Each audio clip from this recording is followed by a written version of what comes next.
साथियों, स्वागत है आपका self study classes Vishwamit Jain YouTube channel में। तो साथियों, आज का सेशन स्टार्ट हो चुका है। सभी लोग एक बार वीडियो को लाइक कर देंगे और वीडियो को अपने मित्रों तक शेयर जरूर करिएगा, ठीक है। इसी प्रकार से दोस्तों रात्रि 9 बजे अपना ये सेशन होता है। और साथियों, यहां पर आज हम पढ़ने वाले हैं प्रगतिवाद के बारे में, ठीक है। प्रगतिवाद को पढ़ेंगे सभी लोग। दोस्तों ऐप जरूर डाउनलोड कर लें, सेल्फ स्टडी क्लासेस का ऐप आपको जरूर डाउनलोड करना है। सेल्फ स्टडी क्लासेस का ऐप अगर आप डाउनलोड कर लेते हो दोस्तों, तो आपको यहां पर बढ़िया कोर्स लॉन्च किया गया है हिंदी साहित्य का। हिंदी साहित्य का कोर्स दोस्तों मात्र 30 तारीख तक आपको मिलने वाला है 1100 रुपए में, ठीक है। तो इस 1100 के कोर्स में दोस्तों आप एडमिशन ले सकते हो। ये ऑफर सीमित समय के लिए है ना। चाहे टीजीटी पीजीटी वाले हो, पंजाब मास्टर कैडर वाले, या फिर दोस्तों यूकेएलटी जो भी हमारे साथी हिंदी साहित्य वाले हैं, वो आज ही दोस्तों इस कोर्स में, हिंदी साहित्य के संपूर्ण कोर्स में, जहां पर आपको विस्तृत अध्ययन, जहां पर आपको ट्रिकी वीडियो, जहां पर आपको टॉपिक वाइज टेस्ट भी मिलेंगे और बहुत सारी चीजें यहां पर मिलने वाली हैं, ठीक है। तो दोस्तों ये जरूर ऐप डाउनलोड करें। और आज हम स्टार्ट करेंगे प्रगतिवाद को। प्रगतिवाद को यहां पर पढ़ने वाले हैं। प्रगतिवाद का आधार आपको बताना है। प्रगतिवाद का आधार क्या है, जल्दी से कमेंट में आप लिख दीजिए। प्रगतिवाद का आधार क्या है, फटाक से कमेंट में आपको बताना है। क्या माना जाता है प्रगतिवाद का आधार, लिखिए जल्दी से। 4 विकल्प आपके सामने होंगे दोस्तों। पहला विकल्प होगा रहस्यवाद, दूसरा हालावाद, तीसरा होगा दोस्तों प्रकृतिवाद, है ना, और चौथा होगा द्वंद्वात्मक भौतिकवाद। प्रगतिवाद का आधार आपको बताना है। कमेंट में आपका उत्तर जल्दी से आ जाना चाहिए। क्या हो जाएगा, स्तुति जी बताइए क्या है आंसर। गुरुचरण जी, ज्योति जी, प्रगतिवाद का आधार क्या होता है। और प्रगतिवाद का जो आधार होता है वो होता है द्वंद्वात्मक भौतिकवाद। द्वंद्वात्मक भौतिकवाद यानी कि आपका जो आशा जी, बिल्कुल सही आंसर जो है वो डी नंबर। अमित जी, है ना। प्रगतिवाद के प्रवर्तक कौन माने जाते हैं, ये उत्तर आपको बताना है। और आपको राइट आंसर दोस्तों बताइए, प्रगतिवाद के प्रवर्तक कौन माने जाते हैं, इसका उत्तर आपको चयन करना। आपको इतनी चीज तो पता है दोस्तों कि जो प्रगतिवाद है ये द्वंद्वात्मक भौतिकवाद पर आधारित है। द्वंद्वात्मक भौतिकवाद प्रगतिवाद का आधार है, ये तो सभी लोगों को पता है ना। और प्रगतिवाद एक राजनैतिक एवं सामाजिक शब्द है। मार्क्सवादी विचारधारा का साहित्य में प्रगतिवाद के रूप में उदय हुआ। यानी कि जो राजनीति के क्षेत्र में दोस्तों मार्क्सवाद है, वही साहित्य के क्षेत्र में क्या है, प्रगतिवाद है। प्रगतिवाद, इतनी चीजें तो सभी लोग जानते हैं, है ना। अब दोस्तों आगे के क्वेश्चनों की ओर बढ़ेंगे। अगला प्रश्न हम यहां पर देखेंगे, है ना। जल्दी से बताओ, आपको चयन करना है कि प्रगतिवाद के प्रवर्तक कौन माने जाते हैं। कमेंट में आपको लिखना है और क्वेश्चन ये बताना है दोस्तों कि किस रचना के द्वारा दोस्तों छायावाद का अंत हुआ। किस रचना में दोस्तों छायावाद के अंत की घोषणा की गई और ये घोषणा किसने की। कमेंट में बताइए सभी लोग, किसने की ये घोषणा, छायावाद के अंत की घोषणा किसने की थी और वो रचना कौन सी थी जिसके माध्यम से ये घोषणा की गई थी। और आपको पता है, बोले सर एक युगांत रचना है। कौन सी है, युगांत। युगांत रचना है। युगांत रचना दोस्तों ये किसकी मानी जाती है, पंत की मानी जाती है, ठीक है। युगांत, युगांत के माध्यम से पंत ने क्या किया, छायावाद के अंत की घोषणा की। और दोस्तों जब छायावाद का अंत हो जाता है तो यहीं से प्रगतिवाद प्रारंभ हो जाता है। इसलिए दोस्तों आपको पता है कि पंत को प्रगतिवाद का प्रवर्तक माना जाता है। पंत को प्रगतिवाद का प्रवर्तक माना जाता है, ये भी आपको पता होगा, ठीक है। अब दोस्तों राममूरत जी, छायावाद और उत्तर छायावाद के बीच कुछ वैसा ही संबंध देखता है जैसा मध्यकाल में भक्ति काल और रीति काव्य के बीच था। पंक्तियों के लेखक कौन है, पंक्तियों को लेखक आपको बताना है। और यहां पर आपका जो बिल्कुल सही आंसर हो जाएगा वो हो जाएगा क्या, डॉक्टर रामस्वरूप चतुर्वेदी, है ना। सी नंबर आपका बिल्कुल सही है। रामस्वरूप चतुर्वेदी ने कहा कि छायावाद और उत्तर छायावाद के बीच वैसा ही संबंध देखता है जैसा मध्यकाल में भक्ति काल और रीति काव्य के बीच था, ठीक है। एक किसने कहा, एक कथन किसका है, एक कथन है रामस्वरूप चतुर्वेदी का। रामस्वरूप चतुर्वेदी को याद रख लेंगे। उपर्युक्त पंक्तियों के जो लेखक हैं दोस्तों वो डॉक्टर रामस्वरूप चतुर्वेदी हैं, इनको याद रख लेना, है ना। हिंदी साहित्य एवं संवेदना का विकास, ये दोस्तों ये ग्रंथ लिखा था, किसने लिखा था? हिंदी साहित्य एवं संवेदना का विकास ग्रंथ के लेखक कौन माने जाते हैं? कौन माने जाते हैं हिंदी साहित्य एवं संवेदना का विकास ग्रंथ के लेखक? तो आपका उत्तर हो जाएगा डॉक्टर रामस्वरूप चतुर्वेदी। डॉक्टर रामस्वरूप चतुर्वेदी माने जाते हैं हिंदी साहित्य एवं संवेदना के विकास के लेखक। ठीक है, इसको याद रख लेंगे। अब अगला क्वेश्चन है, जमुन जल तुम काव्य के रचनाकार कौन माने जाते हैं? जमुन जल तुम काव्य के रचनाकार कौन है? भवानी प्रसाद मिश्र, धूमिल है, शिवमंगल से सुमन है, या फिर केदारनाथ अग्रवाल है? कमेंट में आपको लिखना है। यस, दूध जल्दी से आपको बताना है। जमुन जल तुम काव्य के रचनाकार कौन है? उत्तर चला जाता है केदारनाथ अग्रवाल, यानी कि आपका जो डी नंबर है वो बिल्कुल सही है ना। जमुन जल तुम काव्य के रचनाकार हैं केदारनाथ अग्रवाल। और दोस्तों जमुन जल तुम काव्य के रचनाकार केदारनाथ अग्रवाल हैं। और केदारनाथ अग्रवाल अपनी काव्य यात्रा के आरंभिक दौर में बालेंदु उपनाम से रचनाएं करते थे। अब यहां से क्वेश्चन बन जाता है दोस्तों, अगर आपसे पूछा जाएगा कि बालेंदु उपनाम से कौन रचना करता था या बालेंदु उपनाम किसका है, तो आप क्या बताओगे?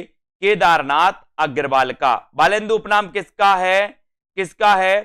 किसका है? उत्तर है दोस्तों बालेंदु। बालेंदु याद रखना। ठीक है, इनका दोस्तों बालेंदु उपनाम था केदारनाथ अग्रवाल का। इसको याद रखेंगे। युग की गंगा, नींद के बादल, फूल नहीं रंग बोलते हैं, इनको अपन को याद रख लेना है। फूल नहीं रंग बोलते हैं, आग का आईना, ये मेरी तुम, मार प्यार के थापे, कहें केदार खरी खरी इत्यादि, ये जो रचनाएं हैं ये रचनाएं किसकी हैं? ये रचनाएं हैं केदारनाथ अग्रवाल की, है ना। इनको याद रखेंगे। जिस तरह हम बोलते हैं उस तरह तू लिख, और उसके बाद भी हमसे बड़ा तू लिख, ये पंक्ति किसकी है? ये पंक्ति किसकी है? कमेंट में बता दीजिए जल्दी से, ये पंक्ति किसकी है? फटाफट से सभी लोग आंसर बताएंगे। और सही उत्तर क्या हो जाएगा?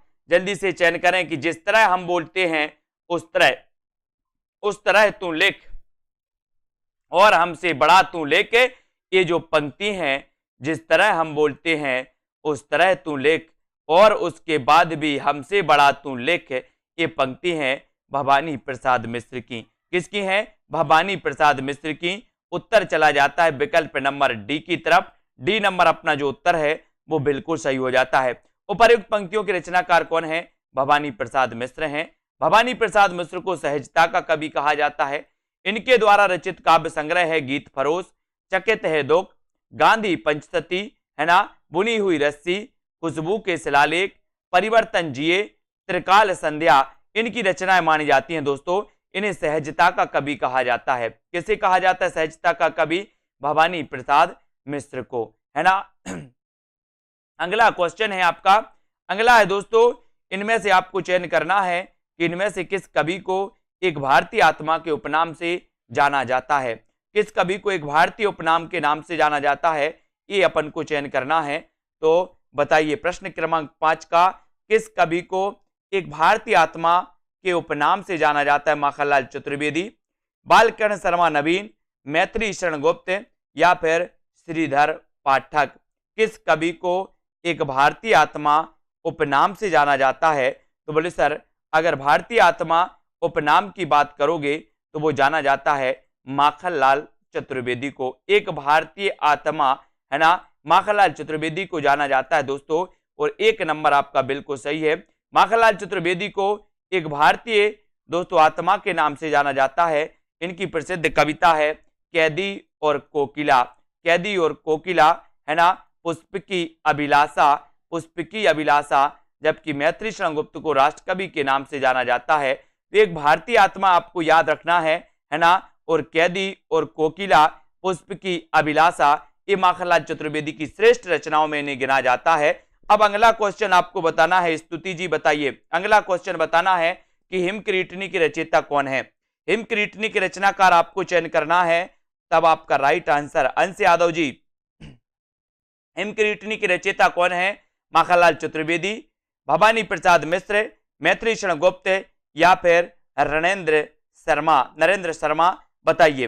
हिमकिरीटिनी के रचनाकार मैंने आपको कई बार बताया कि हिमकिरीटिनी और हिमतरंगिणी ये दो रचनाएं बहुत ही प्रसिद्ध हैं दोस्तों। हिमतरंगिणी के लिए ये माखनलाल चतुर्वेदी की रचना हिमतरंगिणी। हिमतरंगिणी की क्या क्या मिला था? हिमतरंगिणी के लिए मिला था साहित्य अकादमी पुरस्कार। सबसे पहले हिंदी में साहित्य अकादमी पुरस्कार जो मिला था वो मिला था दोस्तों किसे?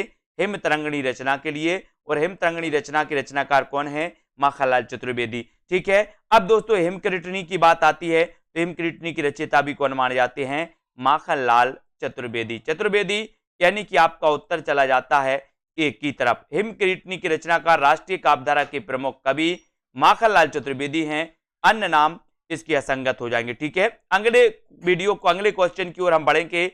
रामधारी सिंह दिनकर के बारे में आपको बताना है कि रामधारी सिंह दिनकर की काव्य कृति कौन सी है? लोकायतन, कुरुक्षेत्र, आर्यावर्त या फिर उन्मुक्त। रामधारी सिंह दिनकर की काव्य कृति कौन सी है? 4 विकल्प है रामधारी सिंह दिनकर की काव्य कृति, आपको बताना है उत्तर क्या हो जाएगा। रामधारी सिंह दिनकर की काव्य कृति, रामधारी सिंह दिनकर के बारे में अपन पढ़ते हैं कि सर इनकी एक कृति बहुत ही प्रसिद्ध मानी जाती है। वो प्रसिद्ध कृति कौन सी है? तो वो प्रसिद्ध कृति इनकी मानी जाती है रामधारी सिंह दिनकर की उर्वशी, है ना। उर्वशी मानी जाती है दोस्तों। 1961 की ये रचना है और 1961 की इस रचना के लिए 1972 में कौन सा पुरस्कार मिल जाता है? इसे मिल जाता है दोस्तों ज्ञानपीठ पुरस्कार 1972 में। रामधारी सिंह दिनकर की काव्य कृति कौन सी है? तो उत्तर चला जाता है कुरुक्षेत्र, है ना। कुरुक्षेत्र, परशुराम की यात्रा, उर्वशी, है ना, रश्मि रथी, ये रचनाएं मानी जाती हैं दिनकर जी की। तो उत्तर कहां चला जाता है? विकल्प नंबर बी की तरफ। कुरुक्षेत्र रामधारी सिंह दिनकर की काव्य कृति है। रामधारी सिंह दिनकर राष्ट्रीय सांस्कृतिक धारा के कवि है। इनको समय सूर अथवा अधेर का कवि कहा जाता है। दिनकर को उर्वशी महाकाव्य के लिए 1972 ईस्वी में भारतीय ज्ञानपीठ पुरस्कार प्रदान किया गया, है ना। और इनके द्वारा रचित प्रमुख कृतियां इस प्रकार से दोस्तों: रेणुका, होंकार, रसबंती, द्वंद्व गीत, रश्मि रथी, दिल्ली और नीम के पत्ते, ये रचनाएं मानी जाती हैं। जबकि लोकायतन पंत जी का महाकाव्य है ना। आर्यावर्त मोहनलाल महतो मेयोगी की तथा उन्मुक्त सियाराम शरण गुप्त की रचनाएं हैं। प्रगतिवाद के संदर्भ में इनमें से एक कथन सही नहीं है। वह कथन कौन सा है? वो कथन आपको चयन करना है। कौन सा कथन प्रगतिवाद के संबंध में सही नहीं है? चयन करिए। ये 4 विकल्प हैं, कथन भी आपके पास है, इस कथन का आपको चयन करना है। तो प्रश्न क्रमांक आपका यहां पर है और प्रगतिवाद के बारे में कौन सा कथन सही नहीं है? प्रगतिवाद जन चेतना के साथ प्रकृति और कल्पना लोक में सौंदर्य खोजता है, या फिर दोस्तों प्रगतिवाद ने पहली बार साहित्यिक चेतना को यथार्थवाद की ओर अग्रसर होने की प्रेरणा दी, पहली बार, है ना। या प्रगतिवाद की मूल प्रेरणा मार्क्सवाद से विकसित हुई? ये तो सही है। प्रगतिवाद सामाजिक यथार्थ की अभिव्यक्ति को नहीं रचना का उद्देश्य मानता है, को ही रचना का उद्देश्य मानता है। और प्रगतिवाद जन जीवन के साथ प्रकृति और कल्पना लोक में सौंदर्य खोजता है। तो दोस्तों आपको पता है कि प्रगतिवाद में पहली बार साहित्यिक चेतना को यथार्थवाद की ओर अग्रसर होने की प्रेरणा दी, है ना। तो ये जो आपका उत्तर है वो कौन सा हो जाएगा? उत्तर हो जाएगा डी नंबर। प्रगतिवाद सामाजिक यथार्थ की अभिव्यक्ति को ही रचना का उद्देश्य मानता है, ऐसा नहीं है। यानी कि आपका उत्तर चला जाता है विकल्प नंबर डी की तरफ। डी की तरफ आपका राइट आंसर हो जाता है, डी नंबर आपका सही हो जाता है। प्रगतिवाद जनजीवन के साथ प्रकृति और कल्पना लोक में सौंदर्य खोजता है। यह कथन प्रगतिवाद के संदर्भ में सही नहीं है ना। ठीक है, तो इसका उत्तर आपका दोस्तों ए नंबर सही हो जाएगा। प्रगतिवाद जनजीवन के साथ प्रकृति और कल्पना लोक में सौंदर्य खोजता है, यह कथन प्रगतिवाद के संदर्भ में सही नहीं है। यानी कि आपका जो एक नंबर है, ए नंबर सही होगा। इसमें प्रगतिवाद जनजीवन के साथ प्रकृति और कल्पना लोक में सौंदर्य खोजता है, एक नंबर आपका सही होगा। बाकी डी नंबर आपका सही है। डी नंबर प्रगतिवाद सामाजिक यथार्थवाद की अभिव्यक्ति को रचना को उद्देश्य मानता है, ये तो सही है, ये मिसप्रिंट है यहाँ पर, ए नंबर आपका सही हो जाएगा। ठीक है, प्रगतिवाद ने पहली बार साहित्यिक चेतना को यथार्थ की ओर अग्रसर होने की प्रेरणा दी, इसको अच्छे से देख लेना। प्रगतिवाद की मूल प्रेरणा मार्क्सवाद से विकसित हुई, ये भी बिल्कुल सही है। ठीक है, प्रगतिवाद सामाजिक यथार्थ की अभिव्यक्ति को ही रचना का उद्देश्य मानता है, ये भी बिल्कुल सही है। प्रगतिवाद शब्द का सर्वप्रथम प्रयोग 1942 ईस्वी में मुक्तिबोध ने अपने एक लेख प्रगतिवाद एक दृष्टि आगामी कल में किया था दोस्तों। तो ये भी आपको याद रख लेना, प्रगतिवाद का सर्वप्रथम प्रयोग किसने किया था, तो ये किया था मुक्तिबोध ने, मुक्तिबोध ने किया था। और दोस्तों इसको याद रखेंगे, प्रगतिवाद एक दृष्टि आगामी कल में किया था इन्होंने, इसको याद रखेंगे। हिंदी काव्य मासलवाद के प्रवर्तक माने जाते हैं, तो कौन माने जाते, मासलवाद कई बार पूछा गया, बताइए मासलवाद के जो प्रवर्तक माने जाते हैं वो कौन माने जाते हैं, मासलवाद के प्रवर्तक बताइए कौन माने जाते हैं, हिंदी काव्य में मासलवाद के प्रवर्तक माने जाते हैं तो कौन माने जाते हैं। ये तो अपन ने कई बार पढ़ा है कि सर हालाबाद अगर पूछो तो हरिवंश राय बच्चन, मासलवाद अगर पूछो तो रामेश्वर शुक्ल अंचल, ठीक है। तो इसको आपको याद रख लेना है कि रामेश्वर शुक्ल अंचल, ये नंबर आपका सही है ना, मासलवाद के प्रवर्तक। इसको थोड़ा सा पढ़ेंगे कि हिंदी काव्य में रामेश्वर शुक्ल अंचल मासलवाद के प्रवर्तक माने जाते हैं। ये छायावाद युग के उत्तरार्ध के कवि हैं, है ना, उनकी भाषा में नए विशेषण तथा नए उपमान प्रयुक्त हुए और इनके द्वारा रचित रचनाएं हैं मधुलिका, अपराजिता, किरण बेला, बरसांत के बाद, विराम चिन्ह आदि। वह हृदय नहीं है पत्थर है जिसमें स्वदेश का प्यार नहीं, ये प्रसिद्ध काव्य पंक्तियां निम्न में से किस कवि की हैं। कवि का नाम आपको बताना है, विकल्प में मैं आपको दे रहा हूं, वह हृदय नहीं है पत्थर है जिसमें स्वदेश का प्यार नहीं। यहां पर आपका विकल्प आ जाएगा, इस विकल्प का आंसर आपको बताना है, यहां पर आ जाइए, ये विकल्प है आपके, है ना। तो ये पंक्तियां बताना है, ये पंक्तियां किसकी हैं, तो आप पहले ही समझ गए दोस्तों यहां पर ये जो पंक्तियां हैं वो ज्ञा प्रसाद शुक्ल स्नेही की हैं, है ना, द्वारा रचित हैं दोस्तों। ये वह हृदय नहीं है पत्थर है जिसमें स्वदेश की प्रति प्रेम नहीं, है ना। तो बताइए अब प्रगतिशील लेखक संघ किस स्तर की संस्था है, प्रगतिशील लेखक संघ किस स्तर की संस्था मानी जाती है, अंजू जी, कविता जी। प्रश्न क्रमांक 11, राष्ट्रीय स्तर की, अंतरराष्ट्रीय स्तर की, राज्य स्तरीय या फिर हिंदी भाषी प्रांतीय।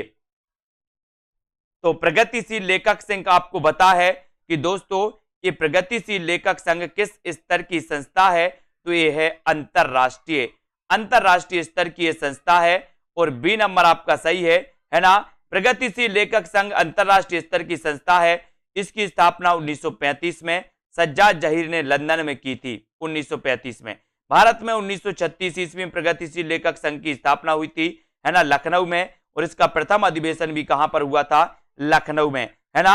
और दोस्तों इसके प्रथम अध्यक्ष भी कौन थे, तो मुंशी प्रेमचंद। अगर आपसे पूछा जाए कि प्रगतिशील लेखक संघ के जो दोस्तों प्रथम अध्यक्ष थे वो कौन थे, तो वो थे मुंशी प्रेमचंद। इनको याद रखेंगे। 1936 प्रगतिवाद के जन्म में किसका योगदान है, किसका योगदान है बताइए, किसका योगदान है, छायावादी, रोमानियत एवं पलायनवादी प्रवृत्ति का, प्रगतिशील लेखक संघ की स्थापना का, मार्क्सवादी प्रभाव या उपर्युक्त में से सभी। प्रगतिवाद के जन्म में किसका योगदान है, किसका योगदान है दोस्तों प्रगतिवाद के जन्म में,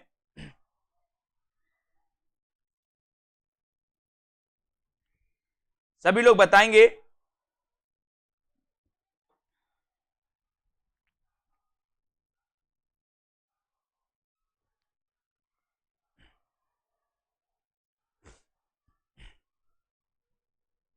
और राइट आंसर चला जाता है कि प्रगतिवाद के जन्म में किसका योगदान है, तो प्रयुक्त सभी, छायावाद, रोमानियत एवं पलायनवादी प्रवृत्ति का भी, प्रगतिशील लेखक संघ की स्थापना का, है ना, मार्क्सवादी प्रभाव, यानी कि उत्तर आपका डी नंबर बिल्कुल सही है। आधुनिक हिंदी साहित्य में प्रगतिवाद के जन्म में उपर्युक्त सभी परिस्थितियों का योगदान था। सन 1936 ईस्वी में लखनऊ में सज्जाद जहीर और डॉक्टर मुल्कराज आनंद के प्रयास से प्रगतिशील लेखक संघ की स्थापना हुई। प्रगतिशील लेखक संघ में मार्क्सवादी या साम्यवादी विचारधारा से प्रभावित होकर काव्य रचना करने वाले कवि शामिल थे दोस्तों, मार्क्सवादी या साम्यवादी। ठीक है, अगला क्वेश्चन है, आपको बताना है मैं उस जनपद का कवि हूं, काव्य रचना किस कवि की है, मैं उस जनपद का कवि हूं।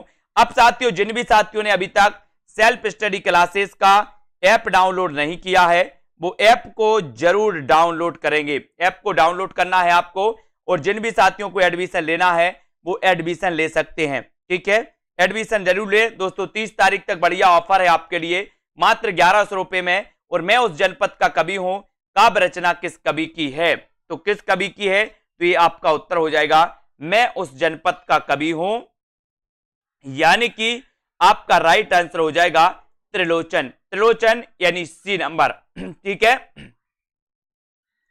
सी आपका सही हो जाएगा। मैं उस जनपद का कवि हूं, काव्य रचना के रचनाकार त्रिलोचन है। धरती मिट्टी की बारात है ना, मिट्टी की बारात दो लोगों की है दोस्तों, दो कवियों की है। एक तो शिवमंगल से सुमन की भी रचना मिट्टी की बारात है, और त्रिलोचन की भी रचना मिट्टी की बारात है।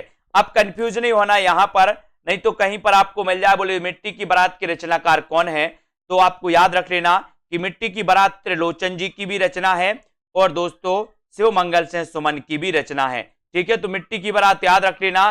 नागार्जुन की प्रमुख रचनाओं में युगधारा है ना, सतरंगी पंखों वाली, भस्मांकुर, तुमने कहा था, प्यासी पथराई आंखें, केदारनाथ अग्रवाल की रचनाएं हैं। ये अपूर्वा, युग की गंगा, नींद के बादल और आग का आईना, ये केदारनाथ अग्रवाल की हैं, है ना। बाकी नागार्जुन की युगधारा याद करना, सतरंगी पंखों वाली, भस्मांकुर, तुमने कहा था, और प्यासी पथराई आंखें, ठीक है। त्रिलोचन का वास्तविक नाम आपको बताना है, क्वेश्चन कई बार आया है। 14 का आंसर बताइए, त्रिलोचन का वास्तविक नाम क्या है?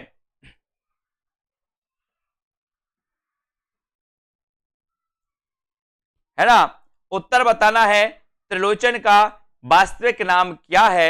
उत्तर है वासुदेव सिंह। वासुदेव सिंह यानी कि आपका एक नंबर जो है, एक नंबर आपका ये वासुदेव सिंह बिल्कुल सही हो जाएगा। त्रिलोचन जी का वास्तविक नाम था सतीश जी, ठीक है। त्रिलोचन का वास्तविक नाम वासुदेव से था, इनका उपनाम त्रिलोचन था। मुक्तिबोध ने त्रिलोचन को अवध का किसान कवि कहा है। ये क्वेश्चन बहुत ही बढ़िया बनता है यहां पर कि त्रिलोचन को अवध का किसान कवि किसने कहा? अवध का किसान कवि कहा मुक्तिबोध ने, किसे? त्रिलोचन को। या अवध का किसान कवि किसे कहा जाता है? तो आप लगा देना त्रिलोचन, है ना, जिनका की वास्तविक नाम था वासुदेव।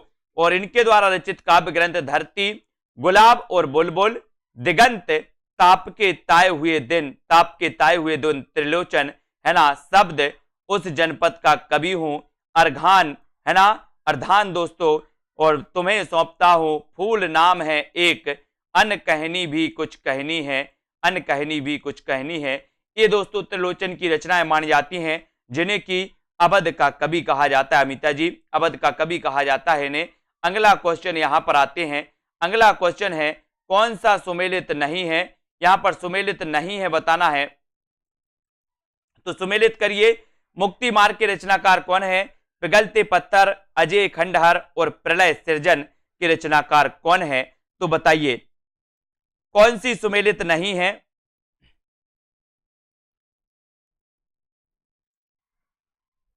और यहां पर आपको पता है, बोले सर मुक्ति मार्ग ये तो भारत भूषण अग्रवाल की है, पिघलते पत्थर रांगे राघव की है, अजय खंडहर ये निराला की नहीं है ना, प्रलय सृजन ये शिवमंगल से सुमन की है, तो बिल्कुल सही है। लेकिन अजय खंडहर दोस्तों ये रांगे राघव की रचना मानी जाती है ना। मुक्ति मार्ग के रचनाकार कौन है? तो मुक्ति मार्ग आपको पता है कि मुक्ति मार्ग के रचनाकार तो कौन है? भारत भूषण अग्रवाल। पिघलते पत्थर की रचनाकार रांगे राघव, बिल्कुल सही है। अजय खंडहर की रचनाकार रांगे राघव हैं। और दोस्तों प्रलय सृजन ये शिवमंगल से सुमन की रचना है, ठीक है। इनमें से कौन सी नागार्जुन द्वारा रचित नहीं है? नागार्जुन द्वारा रचित कौन सी रचना है जो नागार्जुन द्वारा रचित नहीं है? पाषाणी, चंदना, या फिर ये चार विकल्प हैं, चार में से आप लोग चयन करिए, उत्तर क्या हो जाएगा इसका सही? कौन सी नागार्जुन द्वारा रचित नहीं है बताइए। पाषाणी नहीं है, रविंद्र के प्रति, चंदना, या फिर कला और बूढ़ा चांद। कौन सी रचना है जो दोस्तों नागार्जुन की नहीं है, ये आपको बताना है।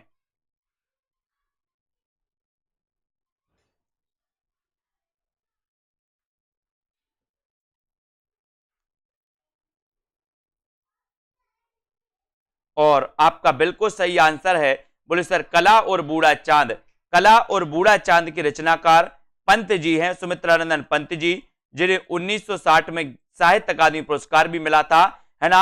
नागार्जुन की तो पाषाणी है, रविंद्र के प्रति है, चंदना भी है, लेकिन करा और बूढ़ा चांद नहीं है, यानी कि उत्तर आपका सी नंबर की तरफ चला जाता है।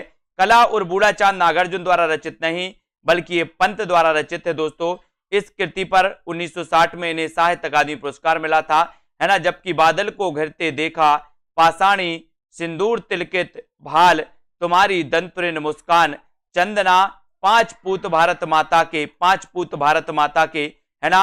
रविंद्र के प्रति कालिदास, हरिजन गाथा, अकाल और उसके बाद और नागार्जुन द्वारा रचित ये रचनाएं मानी जाती है। हरिजन गाथा भी दोस्तों नागार्जुन की है ना। रविंद्र के प्रति कालिदास ये भी मानी जाती है। अगला क्वेश्चन है, कबीर के उपरांत हर विध्वंसकारी और जन विरोधी शक्ति को सर्वाधिक खुली चुनौती देने वाले साहित्यकार जो थे वो कौन थे, बताइए कौन थे। कबीर के उपरांत हर विध्वंसकारी और जन विरोधी शक्ति को सर्वाधिक खुली चुनौती देने वाले साहित्यकार हैं तो कौन है। निराला, नागार्जुन, दिनकर या फिर हरिऔध। कबीर के उपरांत आपको बताना है तो कबीर के उपरांत हर विध्वंसकारी और जन विरोधी शक्ति को सर्वाधिक खुली चुनौती देने वाले जो साहित्यकार माने जाते हैं वो माने जाते हैं कौन, नागार्जुन। कौन माने जाते हैं, नागार्जुन। और उत्तर चला जाता है विकल्प नंबर वी की तरफ। नागार्जुन आपका राइट आंसर है। कबीर के उपरांत हर विध्वंसकारी और जन विरोधी शक्ति को सर्वाधिक खुली चुनौती देने वाले साहित्यकार जो माने जाते हैं वो नागार्जुन। और नागार्जुन का एक क्वेश्चन आता है कि इनका वास्तविक नाम क्या था। तो इनका वास्तविक नाम क्या था दोस्तों, वैद्यनाथ मिश्र।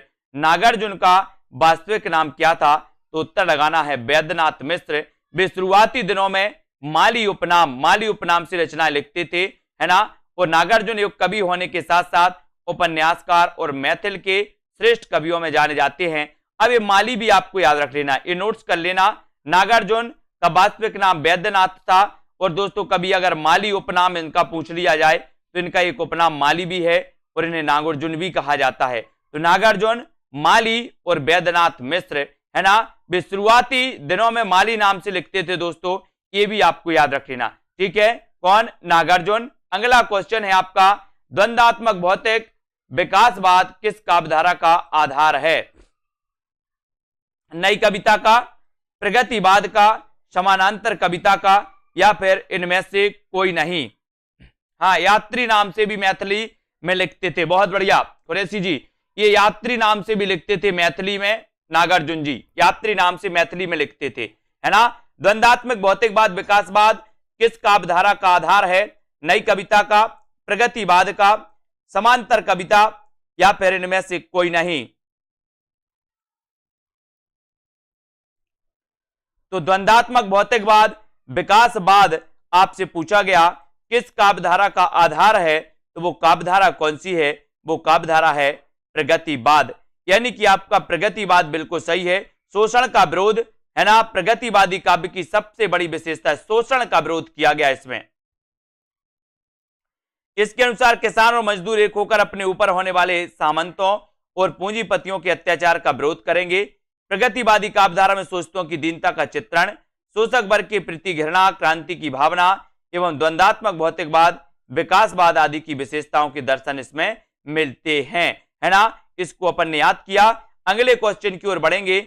अगला जो अपना प्रश्न है साथियों वो इस प्रकार से है, प्रगतिवाद के अंतर्गत आपको बताना है कौन सा विचार अमान्य है।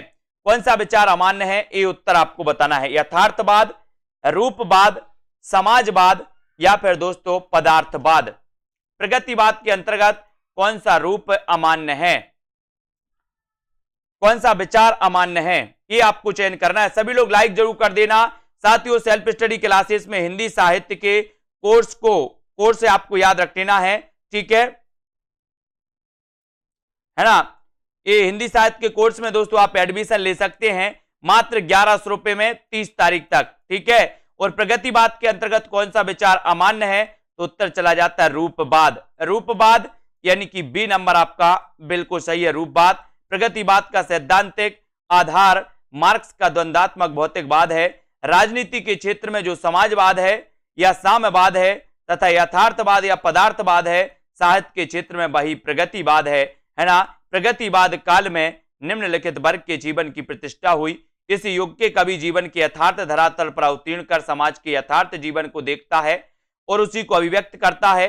प्रगतिवादी है ना। प्रगतिवादी कवि आत्मा परमात्मा की सृष्टि एवं जन्मांतर में विश्वास नहीं करता। वह प्रारंभ से ही अंधविश्वास और रूढ़ियों और परंपराओं का विरोध करता चला आ रहा है। कौन? प्रगतिवाद। अगला क्वेश्चन है, दो राह समय के रथ का दर्दनाद सुनो, है ना, और सिंहासन खाली करो कि जनता आती है। ये पंक्ति बताइए किसकी है? सिंहासन खाली करो कि जनता आती है। 20 का आंसर, 20 का बताओगे? दो राह के समय का उत्तर आपका बिल्कुल सही आंसर है यहां पर कि दोस्तों सिंहासन खाली करो कि जनता आती है। ये रामधारी सिंह दिनकर द्वारा उद्धृत जो पंक्तियां हैं दोस्तों बहुत ही महत्वपूर्ण हैं, कई बार एग्जाम में पूछी गई, है ना। दो राह समय के रथ का दर्दनाद सुनो, रामधारी सिंह दिनकर। तुमको पीड़ा में ढूंढा, तुमको ढूंढेगी पीड़ा। बहुत बढ़िया। तुमको पीड़ा में ढूंढा, तुमको पीड़ा में ढूंढा, तुमको ढूंढेगी पीड़ा। महादेवी वर्मा की पंक्ति, है ना। चित्रमय किरणा अधूरी सकी वो मुझसे कहकर जाते, ये मैथिली शरण गुप्त की मानी जाती है ना। दिनकर की काव्य रचना नहीं है तो कौन सी नहीं है? ओंकार, कुरुक्षेत्र, उर्वशी या फिर त्रिधारा। दिनकर की काव्य रचना कौन सी नहीं है? प्रश्न क्रमांक 21 का आंसर आपको बताना है।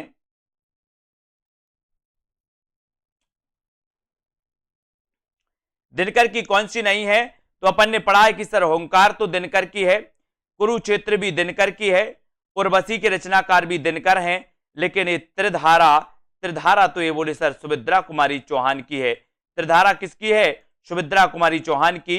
ओंकार, रश्मि, कुरुक्षेत्र, है ना, ये दिनकर की मानी जाती हैं। और दोस्तों दिनकर की अन्य रचनाओं में कुरुक्षेत्र, परशुराम की प्रतीक्षा, उर्वशी, रश्मिरति, नील कुसुम, रेणुका, ओंकार आदि ये दिनकर की गद्य रचनाएं हैं। संस्कृति के 4 अध्याय, शुद्ध कविता की खोज, है ना, दिनकर की ये डायरी है। अधेर का कवि किसे कहा जाता है? उत्तर चयन करिए। बढ़िया प्रश्न है, लाइक सभी लोग जरूर कर दें। और साथियों जिन भी साथियों ने ऐप को डाउनलोड नहीं किया सेल्फ स्टडी क्लासेस का, उस ऐप को जरूर डाउनलोड करें। जिन भी साथियों को कोर्स लेना है अभी तक आप कोर्स ले सकते हैं पंजाब मास्टर कैडर के लिए, UKLT, TGT, PGT, junior super TET exam के लिए, है ना। अधेर का कवि किससे कहा जाता है? अधेर का कवि कहा जाता है दिनकर को, दिनकर को कहा जाता है। और 1 नंबर आपका दिनकर बिल्कुल सही हो जाता है। राष्ट्रीय सांस्कृतिक काव्यधारा के सबसे सशक्त कवि रामधारी सिंह दिनकर को अधेर का कवि कहा जाता है। दिनकर जी का जन्म सिमरिया जिले मुंगेर बिहार में हुआ था। आप बिहार सरकार के अधीन सब रजिस्ट्रार, राज्यसभा के सदस्य, भागलपुर विश्वविद्यालय के उपकुलपति जो दोस्तों आप रह चुके हैं, इनके बारे में अपन को याद रखना है। अगले प्रश्न की ओर हम चर्चा करेंगे कि प्रगतिवाद में किस विचारधारा का उदय माना जाता है? बताइए। सरल क्वेश्चन और बढ़िया क्वेश्चन है दोस्तों। प्रगतिवाद में किस विचारधारा का उदय माना जाता है?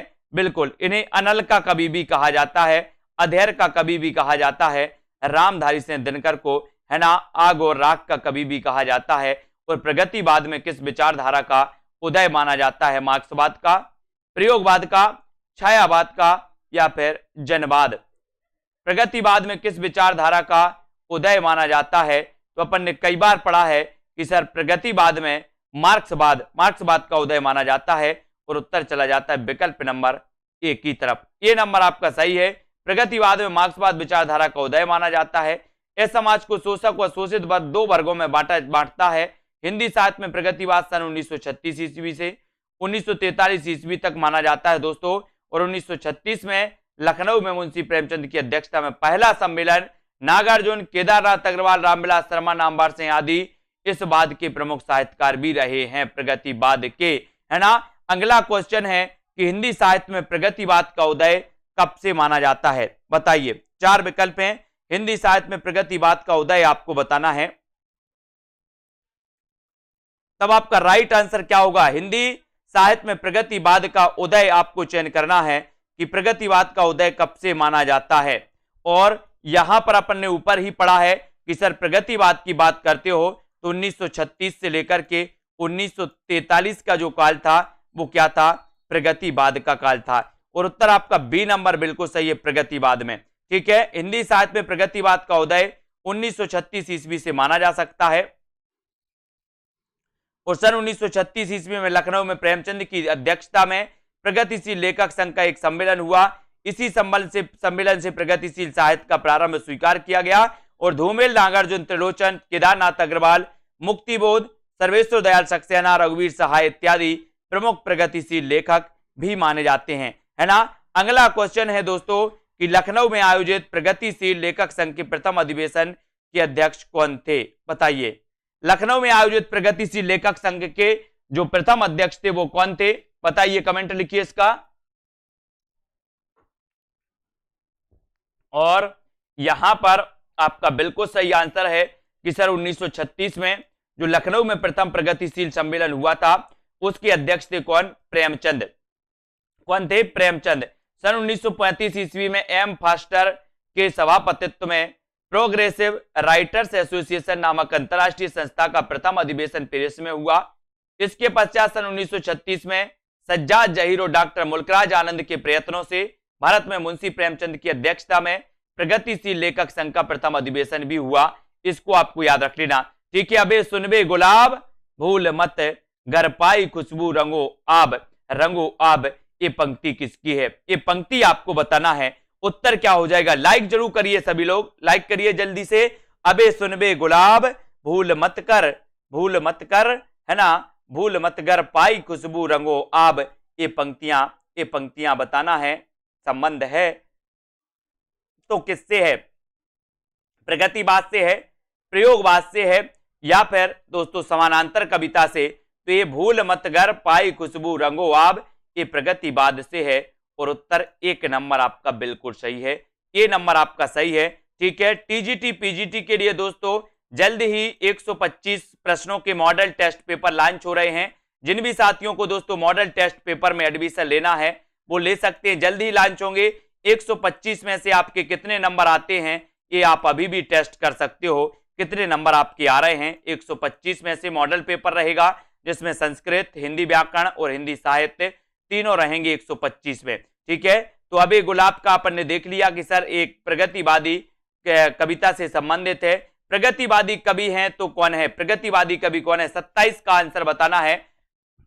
जयशंकर प्रसाद, मुक्तिबोध, केदारनाथ अग्रवाल या फिर हरिवंश राय बच्चन। प्रगतिवादी कवि कौन माने जाते हैं, है ना दोस्तों। जल्द ही वो कोर्स का नोटिफिकेशन आप तक पहुंचेगा और वो कोर्स रोज कोर्स होगा जिसमें रोज एक टेस्ट होगा दोस्तों, जिसमें आप एडमिशन ले सकते हो, है ना। प्रगतिवादी कवि हैं तो कौन है, केदारनाथ अग्रवाल। कौन माने जाते हैं, केदारनाथ अग्रवाल, यानी कि आपका केदारनाथ अग्रवाल प्रगतिवादी कवि है। तो उत्तर चला जाता है एक की तरफ, ये नंबर आपका बिल्कुल सही है। केदारनाथ अग्रवाल प्रगतिवादी कवि हैं। इनके द्वारा रचित कृतियां युग की गंगा, नींद के बादल, फूल नहीं रंग बोलते हैं, आग का आईना और अपूर्वा, ये रचना इनकी मानी जाती हैं दोस्तों। किसकी, केदारनाथ अग्रवाल की। ठीक है, सभी लोग वीडियो को लाइक जरूर करेंगे दोस्तों एक बार, है ना। और जिन भी साथियों ने अभी इस 11 वर्षों वाले संपूर्ण कोर्स में एडमिशन नहीं लिया है वो एडमिशन जरूर लेंगे दोस्तों, है ना। हिंदी साहित्य संपूर्ण कोर्स में सभी लोग एडमिशन लेकर के अपना दोस्तों जो तैयारी है वो अच्छे से कर सकते हैं। और साथ ही दोस्तों 2-4 दिन में आपका क्या होने वाला है, हिंदी साहित्य का जो मॉडल पेपर है टीजीटी पीजीटी का, वो मॉडल पेपर लॉन्च होने वाला है ना। मॉडल पेपर दोस्तों, उस मॉडल पेपर में आप ले सकते हो। 25 मॉडल पेपर रहेंगे जिसमें 125 प्रश्नों का ये मॉडल पेपर जल्दी ही लॉन्च होगा। ठीक है, तो दोस्तों इसी प्रकार से तैयारी करते रहें, ठीक है, और बढ़ते रहें आगे। रीता जी, लवली जी, मंजू जी, बहुत बढ़िया, है ना। गीतिका जी, मनीषा जी, गुरुचरण जी, रितिका जी और आकाश जी, संदीप जी, दारसू जी। और जल्द ही पंजाब मास्टर कैडर का भी दोस्तों मॉडल पेपर लॉन्च होगा। Model paper Punjab master cadre का भी लॉन्च होगा। तो सभी लोग ऐप जरूर डाउनलोड कर लें जो भी पंजाब मास्टर कैडर वाले हैं या टीजीटी पीजीटी वाले हमारे साथी हैं। ठीक है, बिल्कुल। संदीप जी, रामकिशन जी, लालदास जी, सोनू जी, किरण जी, दारसू जी, प्रिया जी, ज्योति जी, प्रमोद जी, नीलू जी, प्रमिला, सतीश जी, रोमा जी, कमला जी, लालदास जी, सभी लोग दोस्तों इसी प्रकार से जुड़े रहें। 25 मॉडल पेपर यानी कि 3000 प्रश्नों के मॉडल पेपर होंगे टोटल, उसमें सभी लोग दोस्तों जिनको भी अपना आकलन करना है वो कर सकते हैं। ठीक है, बहुत बढ़िया। सभी लोगों के लिए धन्यवाद। सभी लोग इसी प्रकार से जुड़े रहेंगे और दोस्तों अध्ययन अपना करते रहेंगे। ठीक है, बिल्कुल, बहुत बढ़िया। धन्यवाद सभी लोगों को। जय हिंद, जय भारत। और दोस्तों वीडियो को शेयर करते रहें और दोस्तों इसी प्रकार से आगे बढ़ते रहें, है ना। बहुत बढ़िया, है ना। राम मूरत जी धन्यवाद। ठीक है, देवेंद्र कुमार जी, बिल्कुल देवेंद्र कुमार जी आपका भी नाम लेते हैं, राम मूरत जी के मित्र हैं देवेंद्र जी। आकाश जी, मुसरत निसार, रक्षित जी, नीतू जी, मदन जी, अजय जी, अर्चना, अर्शदीप जी, मीनल, रूपल जी, मीना जी, दारसू जी, मदन लाल जी, मनीषा गिल जी, रचना जी, आर्यन जी, श्याम पंडित, प्रिया जयंत जी, लाली जी, प्रमिला जी, राम मिलन जी, बहुत बढ़िया, मदन जी, गुरुचरण, लवली जी, ओम देव जी, है ना, और मदन लाल जी, बहुत बढ़िया, धन्यवाद मदन जी, श्याम पंडित, कुशल परिवर्तन जी, हरिओम, रोशनी रावत, कुशल परिवर्तन जी, अर्शदीप जी, मीनाक्षी, ममता, आर्यन जी, ठीक है, सोनू जी, पूजा जी, कार्तिक जी, बहुत बढ़िया, अजय जी, सीमा, जयंत जी, मदन जी, पूनम, मदन जी, रचना जी, मदन लाल, रेखा तड़के जी, ठीक है, दारसू शर्मा जी, बिल्कुल, प्रिया, अर्चना, रामकृष्ण जी, धन्यवाद रामकृष्ण, आशीष जी, नमिता, आशु जी, किरण जी, कविता जी, कार्तिक, और बिल्कुल गुप्ता जी, सुमित कुमार गुप्ता जी, गुरुचरण, रितिका, राकेश जी, प्रिया, रितिका जी, आशीष जी, राकेश, प्रिया सिंह जी, अजय जी, लता जी, मंजू वाला, ठाकुर, रामकिशन, एस के सिंह जी, राकेश जी, और रीनू वर्मा जी, अर्शदीप जी, ओके ओके जी, है ना, आशीष जी, अमिता जी, धन्यवाद अमिता जी, एस के, ममता जी, राम मूरत जी, बिल्कुल बहुत बढ़िया, है ना, बिल्कुल धन्यवाद सभी लोगों को, धन्यवाद दोस्तों, है ना, रचना जी, सरस्वती, रीता, राकेश, आशीष, ज्योति, अजय जी, प्रिया जी, है ना, जिन भी साथियों को दोस्तों, बिल्कुल ठीक है, प्रिया, गुरुचरण, सरस्वती, राकेश, अमिता जी, दिव्या, रीनू वर्मा जी, सभी को धन्यवाद दोस्तों। सभी लोगों के लिए राम राम, और अपनी इसी प्रकार से क्लास को चालू रखें और अपनी तैयारी करते रहें। ठीक है, जय हिंद साथियों। और जल्द ही इस कोर्स में जिनको भी एडमिशन लेना है, संजीव जी, आकाश जी, है ना, कविता, विक्रम जी, ले सकते हो एडमिशन, राकेश जी, ठीक है, राज जी, मुकनत जी, प्रिया जी, सभी को धन्यवाद। जय हिंद।